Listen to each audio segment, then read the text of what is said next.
আজ অত্যন্ত দুঃখের সাথে জানাতে হচ্ছে 1971 সালে স্বাধীন হওয়ার পরে থেকে আদিবাসীরা অধিকার বঞ্চিত। 97 সালে একটি চুক্তি করে একটি প্রহসন এবং চুক্তি বাস্তবায়ন না করা, সর্বশেষ জুলাই সংগ্রামের মধ্য দিয়ে যে একটি সরকার এসেছে, সেই সরকার আসার পরেও আমরা যেটা দেখেছি, এটাও যে আমাদের কাছে খুব ভালো মেসেজ দিচ্ছে সেটাও আমাদের কাছে মনে হচ্ছে না। প্রিয় বন্ধুগণ, আমরা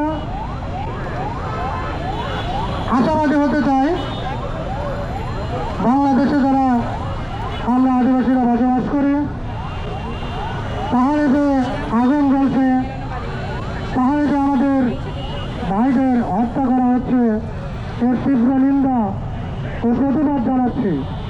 পাশাপাশি আমরা বলতে চাই, পাহাড়ের বন্ধুরা, আপনাদের সংগ্রামকে আমরা স্বাগত জানাই। আমরা সমতলের বন্ধুরা আপনাদের পাশে আছি, সাথে আছি, লড়াইও আছি, সংগ্রামেও আছি। আপনারা সংগ্রাম জারি রাখুন, আমরা সমতলের সংগ্রাম জারি রাখবো। আমরা আপনাদের সঙ্গে যুক্ত থাকতে চাই আদিবাসীদের অধিকার আদায়ের আন্দোলনে। প্রিয় বন্ধুগণ, শুধু আদিবাসীরা নয়, সারা বাংলাদেশের অসাম্প্রদায়িক চেতনা ধারণ করে যারা প্রগতিশীল, যারা মানুষকে মানুষ ভাবতে চায়, তাদের প্রত্যেককেই আমরা পাশে পাবো, এটা আমরা বিশ্বাস করি।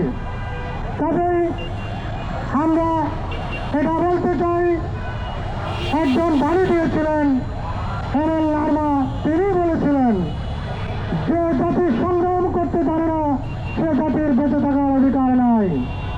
সেই এমএল লার্মার স্মরণে আমি বলতে চাই, আমরা সংগ্রামে মরণে আমরা ভয় পাই না। বক্তব্য দীর্ঘায়িত করব না, শুধু এই কথাটি বলতে চাই, সারা বাংলাদেশের মতো পাহাড় থেকে স্থায়ীভাবে সারা শাসন প্রত্যাহার করতে হবে। পাশাপাশি তাদেরকে ফেডারেল হিসেবে ওইখানে প্রতিস্থাপন করেছেন, তাদেরকে অতি দ্রুত সেখান থেকে বের করে যে যে জেলা থেকে এসেছে তাদের নিজ নিজ জেলায় প্রত্যাবাসন করতে হবে। এর দায়িত্ব সরকারকেই নিতে হবে এবং সেনাবাহিনীর বক্তব্য পরিষ্কার করতে হবে। আমরা কাউকে ধরে দেখেছি, যেটি সংবাদ পেয়েছি, আমরা যে জানতে পেরেছি সেনাবাহিনীর গুলিতেও নাকি মারা গিয়েছে। এই বাংলাদেশে, এই স্বাধীন বাংলাদেশে আমি দেশের নাগরিক। বাঙালির যেমন অধিকার আছে, আদিবাসীর তেমনই অধিকার আছে। প্রতিটি গুলির হিসাব যদি হওয়ার থাকে, এগুলিরও হিসাব হওয়া উচিত। আমি আর বক্তব্য দীর্ঘায়িত করব না, শুধু বলতে চাই, রক্ত ঝরিয়েছেন, ভালো করেছেন, সাবধান হয়ে যান।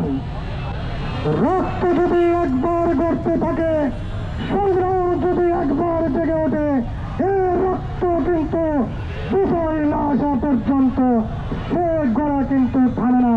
সেটা আপনারা কদিন আগের যে সংগ্রাম, সেই সংগ্রামেও দেখেছেন। সুতরাং আমরা বলতে চাই যে শান্তি স্থাপনের জন্য দ্রুততম সময়ে সেখানে যারা আর রক্ত না ধরে তার জন্য প্রয়োজনীয় ব্যবস্থা গ্রহণ করবে, এটা আমরা আশা রাখতে চাই।